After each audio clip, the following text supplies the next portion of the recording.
સુરતના સરથાણામાં પતરાના શેડમાં ચાલતું જાણીતી બ્રાન્ડેડ કંપનીનું ડુપ્લિકેશન કરાતું કારખાનું ઝડપાયું છે.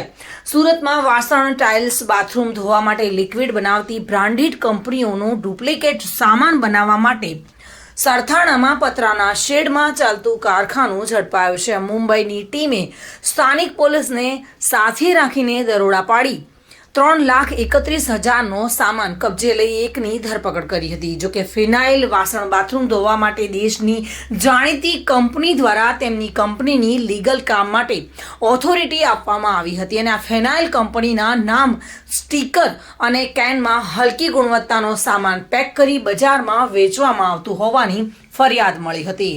તપાસમાં સુરતના સરથાણા વિસ્તારમાં સીમાડા કેનાલ રોડ પર એન્ટરપ્રાઇઝ નામથી પતરાનો મોટા શેડની આડમાં આખું કારખાનું ઊભું કરાયું હતું અને તે બહાર આવતા તેઓ સુરત આવી પહોંચ્યા હતા અને સરથાણા પોલીસને સાથે રાખી રેડ કરવામાં આવી હતી.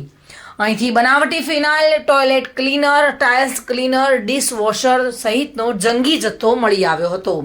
આ બ્રાન્ડેડ કંપનીના સ્ટીકર, કેન, બોટલોનો જથ્થો પણ મળી આવ્યો હતો. પોલીસે આ કારખાનું ચલાવનાર અતુલ વજુ ગલાણી ની ધરપકડ કરી હતી અને બ્રાન્ડેડ કંપનીના સ્ટીકર, બોટલ કઈ રીતે મેળવવા હતા તે પણ તપાસનો વિષય બન્યો છે.